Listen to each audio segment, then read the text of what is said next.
Oi pessoal, tudo bem com vocês? Eu sou Juliana Menezes, delegada de polícia aqui no estado de São Paulo e vou conversar com você um pouquinho sobre a diferença entre crime e contravenção.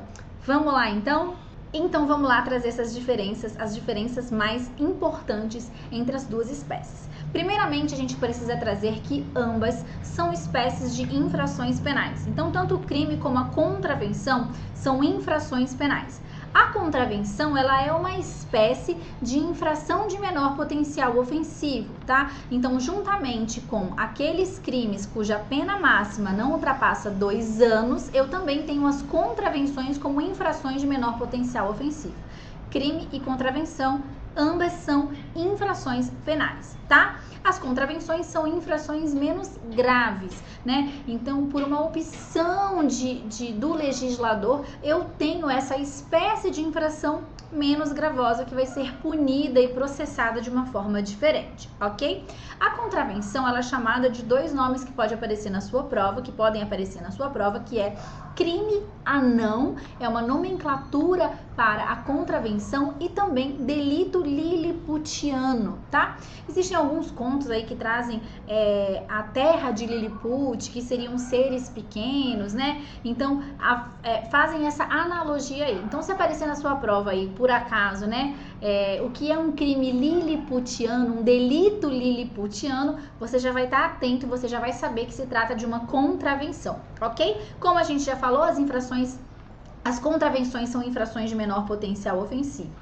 Ponto importante: toda contravenção é processada por ação penal pública incondicionada, tá? Então, enquanto nos crimes eu tenho diferentes espécies de ação penal, na contravenção eu sempre vou ter ação penal pública incondicionada.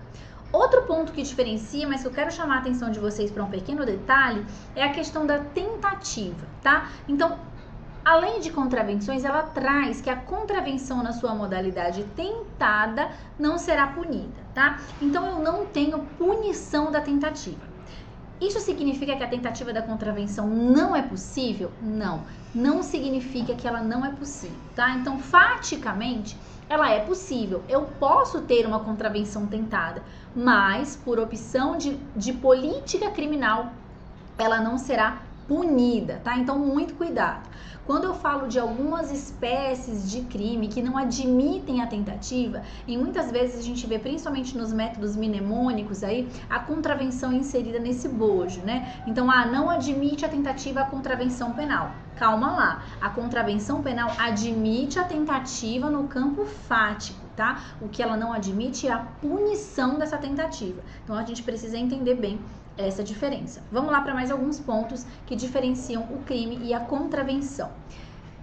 O crime, ele é punido por pena de detenção ou de reclusão e pena de multa. Na lei de contravenções, eu tenho a punição por multa e por prisão simples. A prisão simples, ela é uma espécie de prisão que se diferencia da detenção e da reclusão. Então, a gente vai trabalhar esses pontos específicos da prisão simples, que são muito, muito cobrados em prova, tá? Então, não raras vezes as questões que tratam de contravenção penal, elas vão trazer justamente essas características da prisão simples. Então, vamos lá. Primeiro, diz a lei que a prisão simples, ela será realizada sem rigor penitenciário, tá? Será cumprida sem rigor penitenciário, ou seja, eu tô falando de uma infração menos grave, cuja punição também será feita de forma menos grave, ok? Em estabelecimento especial, e aqui é importante, ou seção especial da prisão comum. Então, nada impede que haja uma ala ali dentro de uma penitenciária comum para a punição aí da prisão simples, tá? Então, cuidado com questões de prova que tragam que eu preciso necessariamente de um estabelecimento especial, porque pode ser uma seção especial de prisão comum, ok? Aqui é importante. A prisão simples, ela só admite 2 regimes, regime aberto e regime semiaberto. Aqui eu quero trazer para você a diferença entre a prisão simples, especialmente, e a pena de detenção, tá? O que acontece? A pena de detenção, ela só se inicia por regime aberto ou semiaberto. Então, eu não posso ter uma pena de detenção que se inicie no regime fechado. Mas eu posso ter uma pena de detenção que se transforme em regime fechado? Posso, tá? Eu posso ter a regressão de regime no decorrer do cumprimento da pena, ainda que seja uma pena de detenção, para o regime fechado. Então, a pena de detenção, ela admite o regime fechado. Ela só não admite o regime fechado inicial, diferentemente da prisão simples. A prisão simples não admite regime fechado de forma alguma. Então, eu só vou ter regime aberto ou semiaberto. Pode haver regressão para o regime fechado na prisão simples? Não, não pode, tá? Fixe bem essa diferença aí entre a prisão simples e a pena de detenção para você não confundir, ok? Não admite o regime inicial fechado em nenhuma hipótese, é justamente a diferença com a pena de detenção, ok? Eu tenho aí, primeiro eu vou falar da pena máxima, tá? Então, enquanto a gente tem nas penas de detenção e de reclusão a possibilidade de uma pena até 40 anos, né? A pena máxima é 40 anos, para a prisão simples, ou seja, a prisão que se adequa aí às contravenções penais, eu tenho pena máxima de 5 anos. Outro ponto que é objeto de prova reiterado é isso aqui. Nos casos em que a pena aplicada não ultrapasse 15 dias, o trabalho é facultativo. Então, tem muita questão de prova dizendo assim: na prisão simples o trabalho é sempre obrigatório, nas penas menores de 15 dias o trabalho será obrigatório, tá? E é justamente o contrário. Então, se a pena não excede a 15 dias, o trabalho é facultativo, tá? Aqui na prisão simples, ok? Internação em manicômio judiciário. Esse ponto aqui quase nunca é abordado, mas também é objeto de prova, tá? Então, na pena eu tenho um prazo máximo de 5 anos, ok? Mas aqui no caso de um inimputável, um semi-imputável, que ele seja submetido a uma medida de segurança e ele seja internado aí em manicômio judiciário ou ele se submeta a um tratamento ambulatorial também, esse prazo máximo é de 6 meses, ok? Fique atento aí a essas informações. Outro ponto é a questão da extraterritorialidade. Então, a gente sabe que quando a gente fala de crime, eu posso ter aí a punição de crimes pela lei brasileira que aconteçam no exterior, fora do território nacional. São os casos de extraterritorialidade. Então, a gente acompanha lá no Código Penal, no artigo 7º, os casos de extraterritorialidade condicionada, incondicionada, que não é o objeto aqui da nossa aula, tá? A gente vai trabalhar a diferença. Então, qual é a grande diferença do crime e da contravenção em relação a esse aspecto?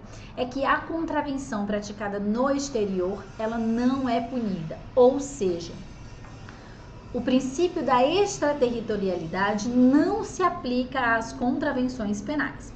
Não se aplica o princípio da extraterritorialidade às contravenções penais, mas apenas aos crimes, tá? São esses dizeres aí da lei de contravenções. O artigo diz o seguinte: a lei brasileira só é aplicável à contravenção praticada no território nacional.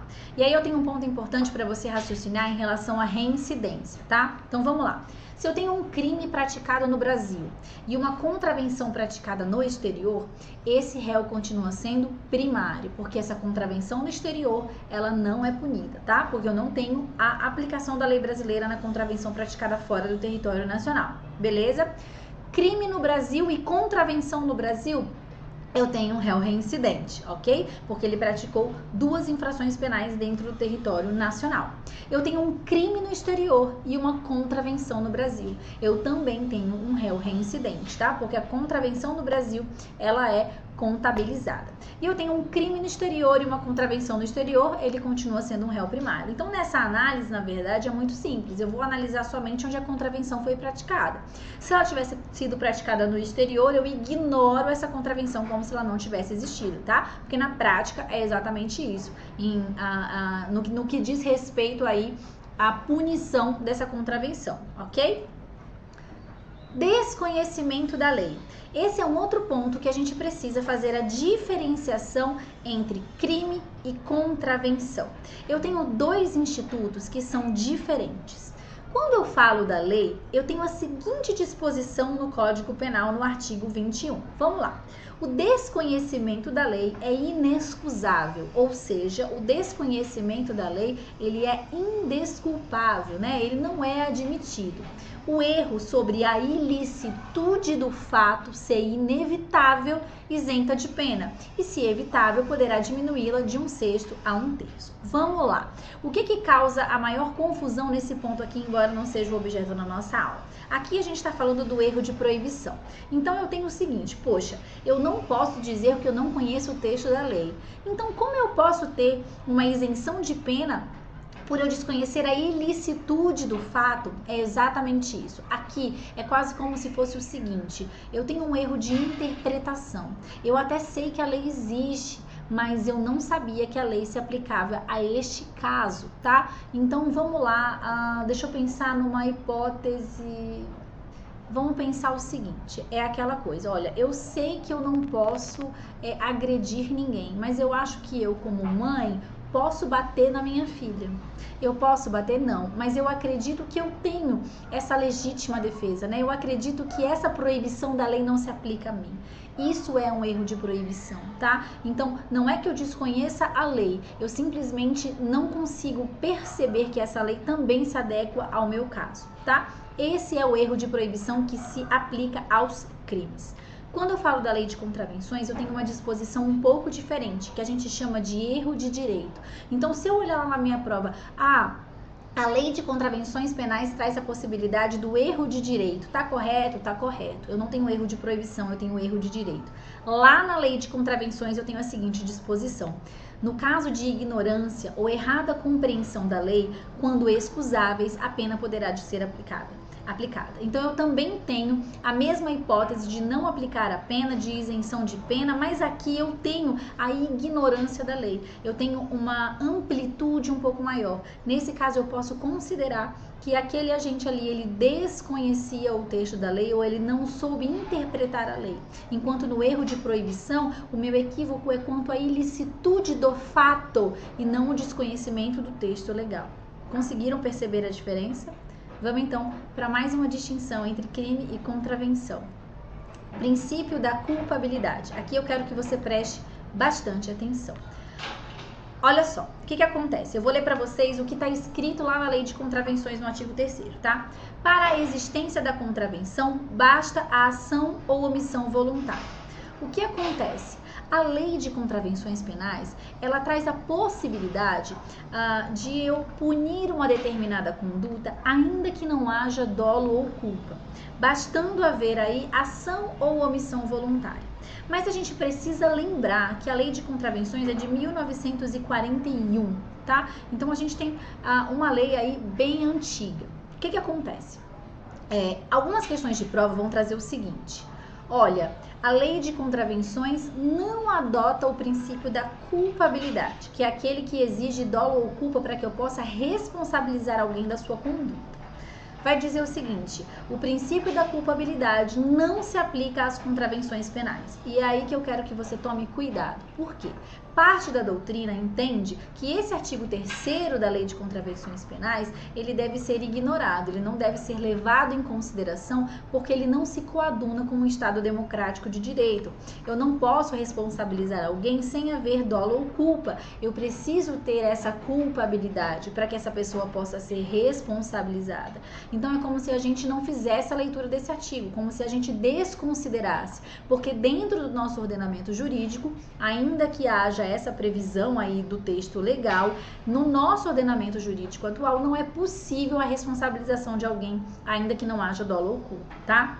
Mas tem questão de prova, e tem questão de prova recente trazendo isso, que o princípio da culpabilidade não se aplica à lei de contravenções penais. Então, se na sua prova você perceber que as outras alternativas aí estão erradas e você tiver uma alternativa mais ou menos parecida com esse texto, pode confiar que essa é a alternativa correta, em que pese haja essa crítica da doutrina, tá? Espero que tenha ficado claro para você. Então é isso, pessoal. Eu quis trazer para vocês as principais diferenças entre as espécies de crime e contravenção. Espero que tenha sido uma aula produtiva e que com essas informações você consiga aí gabaritar várias questões sobre o assunto. E a gente se vê em breve.